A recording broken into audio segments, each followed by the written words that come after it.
ನೇತೃತ್ವ ಇರುವುದಿಲ್ಲ, ಅವರಿಗೆ ಧ್ವನಿ ಇರುವುದಿಲ್ಲ, ಅವರು ದೊಡ್ಡದಾದಂತಹ ಹೋರಾಟ ಮಾಡುವಂಥ ಶಕ್ತಿ ಇರುವುದಿಲ್ಲ. ಆದರೆ ಅವರಿಗೂ ಸಹ ಎಲ್ಲಿಯೂ ಅನ್ಯಾಯ ಆಗದ ರೀತಿಯಲ್ಲಿ ಇವತ್ತೇನು ಒಳ ಮೀಸಲಾತಿಯಿಂದ ಭಾಳ ವರ್ಷಗಳ ಒಂದು ಸಂಘರ್ಷಕ್ಕೆ ಒಂದು ಈಗಾಗಲೇ ಬೊಮ್ಮಾಯಿಯವರು ಬಸವರಾಜ ಬೊಮ್ಮಾಯಿಯವರು ಇದ್ದಾಗ ಈ ಒಂದು ವ್ಯವಸ್ಥೆಯನ್ನು ಇವತ್ತು ಮಾಡುವಂಥ ಒಂದು ಸಾಹಸವನ್ನು ಮಾಡಿದ್ದಕ್ಕೆ ಅದರ ಅಪಪ್ರಚಾರದಿಂದ ಇವತ್ತು BJPಗೆ ಒಂದು ಹಿನ್ನಡೆ ಆಯಿತು. ಇದಂತರೂ ಸತ್ಯ. ಆದರೆ ಅಧ್ಯಕ್ಷರೇ, ಅನೇಕ ಸಮುದಾಯಗಳು ಇವತ್ತು ತಮ್ಮ ತಮ್ಮ ಸಣ್ಣ ಸಮುದಾಯಗಳನ್ನು ಸಹ ಪರಿಶಿಷ್ಟ ಜಾತಿ ಅಥವಾ ಪರಿಶಿಷ್ಟ ಪಂಗಡದಲ್ಲಿ ಸೇರಿಸಬೇಕು ಅನ್ನೋಂಥ ಇವತ್ತು ಆಗ್ರಹವನ್ನು ನಮ್ಮ ಸಮಾಜ ಕಲ್ಯಾಣ ಇಲಾಖೆಯವರಿಗೆ, ಆಯೋಗಗಳಿಗೆ ಸಾಕಷ್ಟು ಮನವಿ ಮಾಡಿಕೊಂಡಿವೆ. ಇವತ್ತು ಕಲಾಲ್ ಸಮಾಜ ಅಂತ ಹೇಳಿದೆ ರಾಜ್ಯದಲ್ಲಿ, ಇವರ ಕಸುಬು ಇವತ್ತು ಮಾಂಸವನ್ನು ಮಾರಾಟ ಮಾಡುವಂಥ ಕಸುಬು. ಅವರ ಒಂದು ಕಸುಬನ್ನು ಸಹ ಇವತ್ತು 12 ರಾಜ್ಯಗಳಲ್ಲಿ, ಉತ್ತರ ಭಾರತ 12 ರಾಜ್ಯಗಳಲ್ಲಿ ಬಾಟಿಕ್ ಜಾತಿ ಅಂತೇಳಿ ಪರಿಶಿಷ್ಟ ಜಾತಿಗೆ ಸೇರಿಸಿದ್ದಾರೆ. 1992ರಲ್ಲಿ DK ನಾಯ್ಕರ ಅಧ್ಯಕ್ಷತೆ ಜಾತಿ ಪರಿಶೀಲನಾ ಸಮಿತಿ, ಕುವೆಂಪು ವಿಶ್ವವಿದ್ಯಾಲಯ ಕುಲಶಾಸ್ತ್ರ ಅಧ್ಯಯನ, ಡಾಕ್ಟರ್ BR ಅಂಬೇಡ್ಕರ್ ಸಂಶೋಧನಾ ಸಮಿತಿ ಪರಿಶಿಷ್ಟ ಜಾತಿಗೆ ಸೇರಿಸಲು ವರದಿ ನೀಡಿದೆ. ಅದೇ ರೀತಿ ಮಡಿವಾಳ ಅಗಸ ಸಮಾಜ, ಇದು ಸಹ ಒಂದು ಅಸ್ಪೃಶ್ಯತೆಯ ಒಂದು ನೆರಳಲ್ಲಿ ಇರುವಂಥ ಒಂದು ಸಮುದಾಯವಾಗಿ ಇವತ್ತು ಕೇಂದ್ರದ ಭಾರತದ 11 ರಾಜ್ಯಗಳಲ್ಲಿ ಮತ್ತು ಕೇಂದ್ರಾಡಳಿತ ಪ್ರದೇಶಗಳಲ್ಲಿ ಇದು ಸಹ ಪರಿಶಿಷ್ಟ ಜಾತಿಗೆ ಸೇರಿಸಲಾಗಿದೆ. ಹಿಂದೆ ಮೈಸೂರು ಮಹಾರಾಜರ ಕಾಲದಲ್ಲಿ ಇದರ ಒಂದು ಅನುಕೂಲತೆಯನ್ನು ಮಾಡಿಕೊಂಡಂಥ ಒಂದು ಸಮುದಾಯ. ಅದೇ ರೀತಿ ಸನ್ಮಾನ್ಯ ಅಧ್ಯಕ್ಷ, ನಮ್ಮ ಭಾಗದಲ್ಲಿ ಉತ್ತರ ಕರ್ನಾಟಕದಲ್ಲಿ ಈ ಹಂದಿಗೊಲ್ಲ, ಹಂದಿ ಜೋಗಿ ಸಮಾಜ ಪರಿಶಿಷ್ಟ ಜಾತಿಗೆ ಸೇರಿಸುವ ಕುರಿತು ಇದು ಒಂದು ದೊಡ್ಡ ಹೋರಾಟ. ಇವತ್ತು ಅದು ಸಹ ಗೊಲ್ಲ ಸಮುದಾಯ ಭಾಳ ಕೆಟ್ಟ ಪರಿಸ್ಥಿತಿಯಲ್ಲಿ ಜೀವನ ಮಾಡ್ತಾರೆ ಅಧ್ಯಕ್ಷರೇ. ಇವತ್ತು ಹಂದಿಗಳನ್ನು ಸಾಕಾಣಿಕೆ ಮಾಡಿ ಹಂದಿಗಳನ್ನು ಇವತ್ತು ಅದರ ಮೇಲೆ ಜೀವನ ಮಾಡುವಂಥ ಅತ್ಯಂತ ಅಸ್ಪೃಶ್ಯತೆಯ ಒಂದು ವ್ಯವಸ್ಥೆಯಲ್ಲಿರುವಂಥ ಸಮುದಾಯವು ಸಹ ಇವತ್ತು ಅವ್ರದ್ದು ಸಹ ಅಧ್ಯಯನ ಆಗಿದೆ, ಅವರಿಗೂ ಸಹ ನ್ಯಾಯ ಸಿಗಬೇಕಾಗಿದೆ. ಅದೇ ರೀತಿ ಬೋಯಿ ಜನಾಂಗದವ್ರು ಇರ್ಬೋದು ಅಧ್ಯಕ್ಷರೇ, ಅದರಲ್ಲಿಯೂ ಸಹ ವರ್ಗೀಕರಣ ಆಗಿದೆ.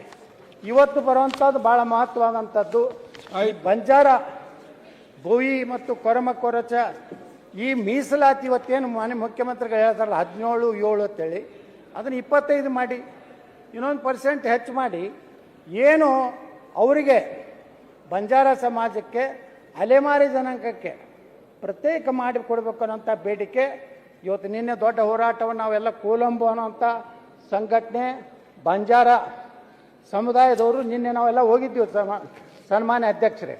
ಅದೇ ರೀತಿ ಭಾಳ ಪ್ರಮುಖವಾಗಿ ಈ ರಾಜ್ಯದಲ್ಲಿ ನಮ್ಮ ಕುರುಬ ಸಮಾಜವನ್ನು ಎಷ್ಟಿಗೆ ಸೇರಿಸಬೇಕು ಅನ್ನೋಂಥ ಒಂದು ಹೋರಾಟ ಸಹ ಇವತ್ತು ನಡೀತಾ ಇದೆ. ಅದಕ್ಕೆ ಮುಖ್ಯಮಂತ್ರಿಗಳು ಯಾವ ರೀತಿ ನಿರ್ಣಯ ತಗೋತಾರೋ ನೋಡಬೇಕು. ಆದರೆ ಭಾಳ ಒಂದು ರೀತಿ ದುಃಖ ಪಡುವಂಥ ಮುಖ್ಯಮಂತ್ರಿಗಳ ಹೇಳಿಕೆ ಇವತ್ತು ಹೇಳಿದ್ರು, 10% ಆರ್ಥಿಕವಾಗಿ ಹಿಂದುಳಿದಂತಹ ಸಮುದಾಯಗಳಿಗೆ ಕೇಂದ್ರ ಸರ್ಕಾರ ಸನ್ಮಾನ್ಯ ಮೋದಿಯವರು ಕೊಟ್ಟಂಥದ್ದನ್ನು ಇದು ಅಸಂವಿಧಾನಿಕ ಅನ್ನುವಂಥ ಮಾತನ್ನು ಹೇಳಿದ್ರು. ಸುಪ್ರೀಂ ಕೋರ್ಟ್ ಸಹ ಏನು ನಮ್ಮ ಪ್ರಧಾನಮಂತ್ರಿ ನರೇಂದ್ರ ಮೋದಿ ಅವರು ತಂದಂಥ ಆರ್ಥಿಕ ಹಿಂದುಳಿದ ಸಮುದಾಯಗಳಿಗೂ, ಹಾಗಾದರೆ ಆರ್ಥಿಕವಾಗಿ ಹಿಂದುಳಿದಂಥ ಸಮುದಾಯಗಳು ಅವ್ರು ಭಾರತೀಯರು ಅಲ್ವಾ? ಅವ್ರಿಗೇನು ಈ ದೇಶದ ಮೇಲೆ ಹಕ್ಕಿಲ್ವಾ? ಯಾವ ಬಡವರು ಎಲ್ಲ ಜನಾಂಗದಲ್ಲಿ ಬಡವರಿದ್ದಾರೆ, ಲಿಂಗಾಯತರಲ್ಲಿ ಬಡವರಿದ್ದಾರೆ, ಒಕ್ಕಲಿಗರಲ್ಲಿ ಬಡವರಿದ್ದಾರೆ, ಬ್ರಾಹ್ಮಣರಲ್ಲಿ ಬಡವರಿದ್ದಾರೆ. ಹಾಗಾದ್ರೆ ಅವ್ರಿಗೆ ಏನೂ ಕೊಡೇಬಾರ್ದಾ? ನೀವು 75% ಮಾಡ್ಕೊರಿ, ಏನು ಮಾಡ್ಕೊರಿ ಅದು ಗೊತ್ತಿಲ್ಲ. ಆದರೆ ಲಿಂಗಾಯತರಲ್ಲಿ, ಒಕ್ಕಲಿಗರಲ್ಲಿ, ಬ್ರಾಹ್ಮಣರಲ್ಲಿ, ಮರಾಠರಲ್ಲಿ, ಕ್ಷತ್ರಿಯರಲ್ಲಿ ಈ ಸಮುದಾಯಗಳು ಸಹ ಆರ್ಥಿಕ ಬಡತನದಿಂದ ಇವತ್ತು ಸ್ಲಮ್ದಲ್ಲಿ, ನೀವು ನೋಡಿ ಅಧ್ಯಕ್ಷರ, ಸ್ಲಮ್ಲ ಹೋದರೆ ಈ ಜನನೂ ಸಹ ಅಲ್ಲಿ ಜೀವನ ಮಾಡ್ತಾ ಇದ್ದಾರೆ. ಅದಕ್ಕೆ ಮಾನ್ಯ ಮುಖ್ಯಮಂತ್ರಿಗಳು ಸಾರಾಸಗಟ್ಟಾಗಿ ಏನೋ ಒಂದು ಪೂರ್ವಾಗ್ರಹ ಪೀಡಿತರಾಗಿ ಮಾತಾಡೋದನ್ನು ನಾ ತೀವ್ರವಾಗಿ ಖಂಡಿಸ್ತೇನೆ. ಯಾವುದೇ ಜನಾಂಗದ ಬಗ್ಗೆ ಅಸಂವಿಧಾನಿಕ, ಯಾವುದು ಅಸಂವಿಧಾನಿಕ ಇದು ಅಂಥದ್ದು ಮೀಸಲಾತಿ ಕೊಡ್ತಾರೆ. ಇವತ್ತು ಆರ್ಥಿಕವಾಗಿ ಹಿಂದುಳಿದಂಥ ಸಮುದಾಯಗಳಿಗೆ ಪ್ರಧಾನಮಂತ್ರಿ ನರೇಂದ್ರ ಮೋದಿಯವರು ಒಂದು 10% ಕೊಟ್ಟರೆ ಏನೋ ಒಂದು ಸಂವಿಧಾನ ಸುಪ್ರೀಂ ಕೋರ್ಟ್ ಹೇಳಿದ ಮೇಲೂ ಅದರ ಬಗ್ಗೆ ಇವತ್ತು ಪ್ರಸ್ತಾಪ ಮಾಡೋದನ್ನು ನಾನು ಖಂಡಿಸ್ತೇನೆ.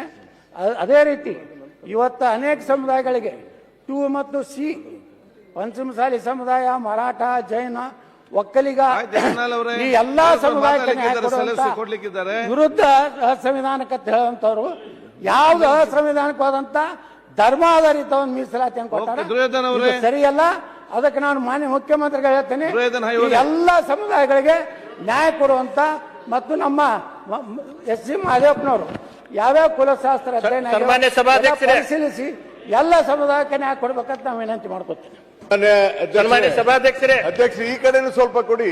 ಬಿಜೆಪಿ ಸರ್ಕಾರ ನೀವು ಲಾಸ್ಟ್ 2028 ಅಕ್ಟೋಬರ್ನಲ್ಲಿ, ಸನ್ಮಾನ್ಯ ಸಭಾಧ್ಯಕ್ಷರೇ, ಬಿಜೆಪಿ ಸರ್ಕಾರ ಅಕ್ಟೋಬರ್ 22ನೇ ಇಸ್ವಿ ಒಳಗ ಬಸವರಾಜ ಬೊಮ್ಮಾಯಿ ಸಾಹೇಬ್ರು ಪರಿಸ್ಥಿತಿ ಜಾತಿಯವರಿಗೆ 15 ಇದ್ದದ್ದು 17 ಮಾಡಿದ್ರು, ಪರಿಸ್ಥಿತಿ ಪಂಗಡದವರಿಗೆ 3 ಇದ್ದದ್ದು 7 ಮಾಡಿದ್ರು. ಅದನ್ನ 7 ಮಾಡಿ ಅದನ್ನ ಕೇಂದ್ರಕ್ಕೆ ಕಳಿಸಿಕೊಟ್ರು.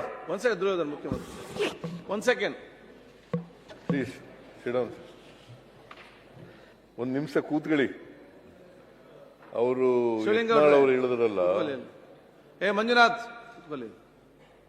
ಖಂಡಿಸ್ತೀನಿ ಅವರ ಹೇಳಿಕೆನ ಅಂತ ಹೇಳಿದ್ರಲ್ಲ, ಪಾಪ ಅವ್ರಿಗೆ ಸಂವಿಧಾನ ಗೊತ್ತಿಲ್ಲ ಅನ್ನೋ ಕಾಣಿಸುತ್ತೆ.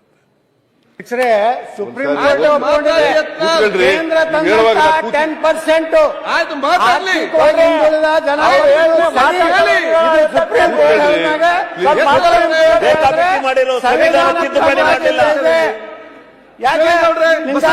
ಒಕ್ಕಲಿಗರು ಈ ದೇಶದ ನಾಗರಿಕರಲ್ವಾ?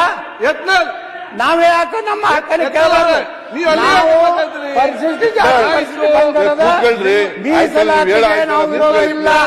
ಮುಖ್ಯಮಂತ್ರಿಗಳು ನೀವು ನಿಮ್ಮ ಕುಟುಂಬ ಜನಾಂಗನ ಯಾಕೆ ಯಾವತ್ತೂ ಇಲ್ಲ? ನೀವೇ ಅದ್ರ ಬಗ್ಗೆ ಮಾತಾಡುವುದಿಲ್ಲ ಇವತ್ತು. ನೋಡಿ ಬಸಂತಪ್ಪರೇ, ನಿಮಗೆ ಬುದ್ಧಿ ಜಾಸ್ತಿ ಗೊತ್ತಿದೆ, ಇಲ್ಲಿ ತೋರಿಸ್ಬೇಕಂತ ಇಲ್ಲ, ಗೊತ್ತಾಯ್ತಾ? ಅವರಲ್ಲಿ ಮಾತಾಡಿ, ನೀವೇನು ಅವ್ರಿಗೆ ಮಾತಾಡ್ತೀರಿ? ಮುಖ್ಯಮಂತ್ರಿ ಇಲ್ಲಿ ನಿಂತಿದ್ದಾರೆ, ಫಸ್ಟ್ ಅದು ಕಲೀರಿ. ಮುಖ್ಯಮಂತ್ರಿ ನಿಂತಾಗ ಯಾರು ಹೇಳ್ಬಾರ್ದು ಅಂತೇಳಿ ಅವ್ರು ಹೇಳ್ತಾರೆ, ಅದಕ್ಕೆ ಮುಖ್ಯಮಂತ್ರಿ ಇದ್ದಾರೆ, ಅದನ್ನ ಹೇಳ್ತಾರೆ ಅವ್ರಿಗೆ. ನೀವು ಸರಿ ಇದ್ರಲ್ಲ, ಅವರನ್ನು ಸರಿ ಮಾಡುದು ಎತ್ತಲ್ಲ ಅವ್ರೆ. ನೀವೆಲ್ಲ ವಿಚಾರ ಎಲ್ಲ ಹೇಳಿದ್ರಿ, ಮುಖ್ಯ ಅದಕ್ಕೆ ಕ್ಲಾಸ್ ಯಾಕೆ ಎದ್ದು ಮಾತಾಡಿದ್ರಿ ಮಧ್ಯದಲ್ಲಿ? ಮಾನ್ಯ ಅಧ್ಯಕ್ಷರೇ, ಯತ್ನಾಳ್ ಅವರಿಗೆ ಇವರು ಹಿರಿಯ ಶಾಸಕರು, ಆಮೇಲೆ ಕೇಂದ್ರದಲ್ಲಿ ಮಂತ್ರಿ ಆಗಿದ್ದವರು. ನಾನು ಸಂವಿಧಾನ ಗೊತ್ತಿದೆ ಅಂತ ಅನ್ಕೊಂಡಿದ್ದೀನಿ. ನಾನು ಅವ್ರಿಗೆ ಆರ್ಟಿಕಲ್ ತಾಳ್ರಿ, ಕೂತ್ಕೊಳ್ರಿ, ಗೊತ್ತಿದೆ. ಅದು ಆರ್ಟಿಕಲ್ 16 ಓದ್ರಿ, ಸ್ವಲ್ಪ ಆರ್ಟಿಕಲ್ 16 ಓದ್ರಿ. ಮುಖ್ಯಮಂತ್ರಿಗಳೇ, ಮತ್ತೆ ಸುಪ್ರೀಂ ಕೋರ್ಟ್ ಹೆಂಗ ಮಾತಾಡಿ ಮುಗಿಸ್ಲಿ? ಸುಪ್ರೀಂ ಕೋರ್ಟ್ ಸುಪ್ರೀಂ ಕೋರ್ಟ್ ನಡೆಯುವುದು ಭಾರತದ ಸಂವಿಧಾನದ ಮೇಲೆ. ಸುಮ್ಮನೆ ಕೂತ್ಕೊಳ್ಳಿ, ಮಾತಾಡಿ ಮುಗಿಸ್ಲಿ. ನೀವು ಒಬ್ರಿಗೇನೆ ಮಾತಾಡೋದು ಬರೋದು, ಪ್ಲೀಸ್. ಏನ್ ಮಾತಾಡೋದು ಬರಲ್ವಾ? ಅಲ್ಲ, ಸಿಎಂ ಅವರು ಸಬ್ ಕ್ಲಾಸ್ 4 ಓದಿದ್ರೆ ಸಾಕು. ಆರ್ಟಿಕಲ್ 15 ಅಧ್ಯಕ್ಷರೇ, ರೆಡ್ಡಿ ಅವರೇ, ಮಾನ್ಯ ಅಧ್ಯಕ್ಷರೇ, ನಾನು ಹೇಳಿದ್ದು article 15, 16 of the Indian constitution does not say ಬಹಳ ಸ್ಪಷ್ಟವಾಗಿದೆ ಕಾನೂನಿನಲ್ಲಿ. ಆರ್ಟಿಕಲ್ 16, 15 ನಲ್ಲಿ ಬಹಳ ಸ್ಪಷ್ಟವಾಗಿದೆ. ಆರ್ಥಿಕವಾಗಿ ಹಿಂದುಳಿದವರಿಗೆ ಮೀಸಲಾತಿ ಕೊಡಬೇಕು ಅನ್ನೋದಿಲ್ಲ. ಶೈಕ್ಷಣಿಕವಾಗಿ, ಸಾಮಾಜಿಕವಾಗಿ ಹಿಂದುಳಿದಿರೋರಿಗೆ ಮೀಸಲಾತಿ ಕೊಡಬೇಕು ಅಂತ ಆರ್ಟಿಕಲ್ 15, ಆರ್ಟಿಕಲ್ 16 ನಲ್ಲಿ ಹೇಳಿರ್ತಕ್ಕಂಥದ್ದು. ಅದನ್ನು ಹೇಳದೆ ನಾನು ಪ್ರಸ್ತಾಪ ಮಾಡಿದೆ. ಅಧ್ಯಕ್ಷರೇ, ಧರ್ಮಾಧಾರಿತ ಮೀಸಲಾತಿ ಕೊಳ್ಳಕ್ ಬರೋದಿಲ್ಲ. ನಾ ಪ್ರಶ್ನೆ ಮಾಡ್ತೀನಿ, ಧರ್ಮ ಆಧಾರಿತ ಮೀಸಲಾತಿ ಕೊಡಲಿಕ್ಕೆ ಸಂವಿಧಾನದಲ್ಲಿ ಅವಕಾಶ ಇಲ್ಲ. ನೀವು ಮುಸ್ಲಿಮರಿಗೆ ನೇರವಾಗಿ ಹೆಂಗ ನೀವು ಮೀಸಲಾತಿ ಕೊಟ್ಟಿ? 15 ತೆಗಿಯಮ್ಮ. ಎರಡೂ ಕಡೆ ಇದೆ, 15, 16 ಎರಡೂ ಕಡೆ ಒಂದೇ ಕಡೆ ಇದೆ. ಆಯ್ತಾಯ್ತು ಇಲ್ಲಮ್ಮ.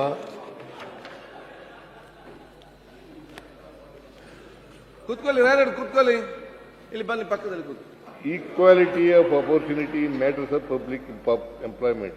There shall be equality of opportunity for all citizens in matters relating to employment or appointment to any office under the no citizen shall on grounds only of religion, race, caste, sex, descent, place of birth, residence of any of them be ineligible or discriminated against in respect of any employment for office under. Nothing in this schedule article shall prevent Parliament from making any law presenting in regard to class or classes employment of opportunity of the local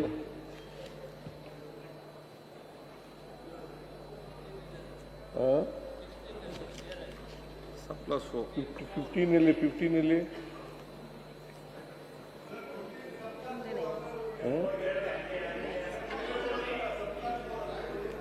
prohibition of discrimination on grounds सब class 4 साके हैं.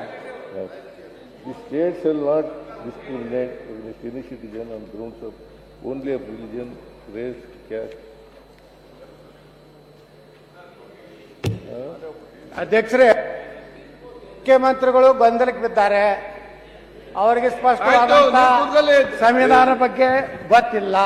ಆಯ್ತು, ನಾ ಹೇಳ್ತೇನೆ, supreme court ನಲ್ಲಿ ಆಯ್ತು. ನಮ್ಮ ದೇಶದ ಪ್ರಧಾನಮಂತ್ರಿ ಶ್ರೀ ನರೇಂದ್ರ ಮೋದಿ ಅವರು 10% ಆರ್ಥಿಕ ಹಿಂದುಳಿದವರು ಕೊಟ್ಟಾರಲ್ಲ, ಅದು ಸಂವಿಧಾನಾತ್ಮಕವಾಗಿದೆ. ಸುಪ್ರೀಂ ಕೋರ್ಟ್ ಹೇಳದ ಮೇಲೆ ಅದು ಸಂವಿಧಾನಾತ್ಮಕವಾಗಿನೇ ಕೇಂದ್ರ ಸರ್ಕಾರ ಕೊಟ್ಟಿದೆ. ಆಯ್ತು, ಎಷ್ಟು ಸಲ ಅದ್ರ ದುರ್ದೈವಂತರ ಹೇಳ್ತೀರಿ? ಯಾಕೆ? ಇಲ್ಲಿ ಬಿಜೆಪಿ ಶಾಸಕರು ಚಪ್ಪಾಳೆ ಸಹಿತ ಹೊಡೆದ ಕೂತಿದ್ದು ದುರ್ದೈವಾತ ಇವತ್ತ ಹೇಳಕ್ ಬಯಸ್ತೇನೆ.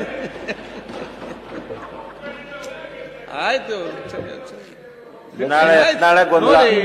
ನಿಮ್ಗೆಲ್ಲ ಇದೊಂದು ಅನುಭವ ಈ ರೀತಿ ಚರ್ಚೆ. ಮಾನ್ಯ ಅಧ್ಯಕ್ಷರೇ, nothing in this article shall prevent the state from making any provision for reservation in matters of promotion or consequential authority, seniority or any class or classes of posts or under the state in favor of scheduled caste and scheduled tribe, in which opinion of state are not adequately represented in the services. Nothing in this article shall prevent the state from considering any ಅದಕ್ಕೆ ಅಧ್ಯಕ್ಷರೇ, ಮುಖ್ಯಮಂತ್ರಿಗಳೇ ಗೊಂದಲಕ್ಕೆ ಬೇಕಿದ್ದಾರೆ. ಆದ್ರೆ ಪಾಪ BJP ಅವರು ಗಪ್ಪ ಬಾಯಿ ಬಚ್ಕೊಂಡು ಕೂತಾರೆ ಬೆಣ್ಣೆ ತಿರ್ಕೋತ. ಎತ್ತವ್ರೆ as a separate class and so and so. ಎಲ್ಲಿ ಇದು ಎಲ್ಲಿ ಇಲ್ವಲ್ಲ? ಅದು ಇಲ್ಲಾರ್ದು ಇಲ್ಲೇ ಇಲ್ಲ, ಯತ್ನಾಳ್ ಇದ್ದದ್ದು ಇದ್ದೇ ಇದೆ, ಇರ್ಲಾರ್ದು ಇಲ್ಲೇ ಇಲ್ಲ.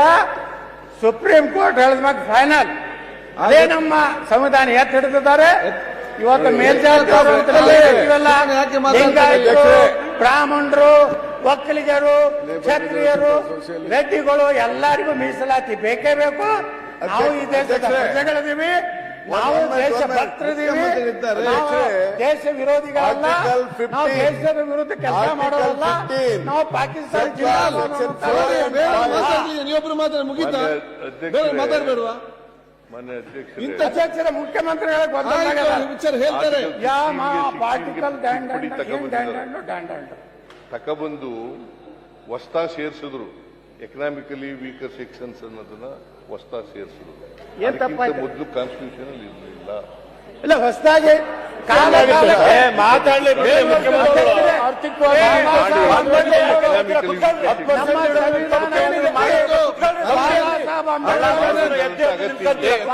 ಸ್ಪಷ್ಟವಾಗಿ ಹೇಳಿದ್ದಾರೆ.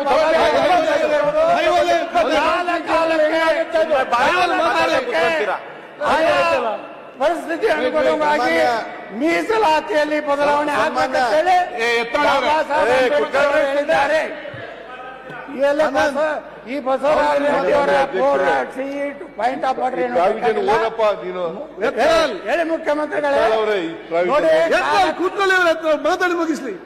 ನೀವು ಕೂತ್ಕೊಳ್ಳಿ. ಈಗ ಆದ್ರೆ ಮಾತಾಡಿ 20-30 ನಿಮಿಷ ಮಾತಾಡಿದ್ರಿ. ಮತ್ತೆ ಮತ್ತೆ ಏನ್ ನಿಮ್ದು? ಆಯ್ತು, ಕೂತ್ಕೊಳ್ಳಿ. 6 ಅಲ್ಲಿ ಏನಾಗಿದೆ ಆಯ್ತು 103ನೇ ಅಮೆಂಡ್ಮೆಂಟ್ ಮಾಡಿದ್ದಾರೆ ಹೌದು. Subsection 4 and 5. ಬಡತನ ಇದೆ ಅಧ್ಯಕ್ಷರೇ. ಇಲ್ಲ, ಮುಖ್ಯಮಂತ್ರಿಗಳು ರೆಕಾರ್ಡ್ ಕಳಿಸ್ಬೇಡಿ ಅಂತ ಕೆಟ್ಟ ನನಗೆ ಅನಿಸ್ಲಾಕತ್ತಿದ್ದು ವಿರೋಧ ಪಕ್ಷ ಆಮೇಲೆ ಹೋದ್ರೆ ಆಯ್ತು ಬಿಡಿ ಸರ್. ಆರಾಮಾಗಿ ಹಾಯಾಗಿ ಕೂತಿದ್ದು ಇದನ್ನು ನಾನು ಖಂಡಿಸುತ್ತೇನೆ. Nothing in this article ಈಗಾಗಲೇ ಮುಖ್ಯಮಂತ್ರಿಗಳು ಮಾತಾಡಿ prevents the ಮುಗಿಸ್ರಿ. state from making any special provision for the advancement of any socially and educationally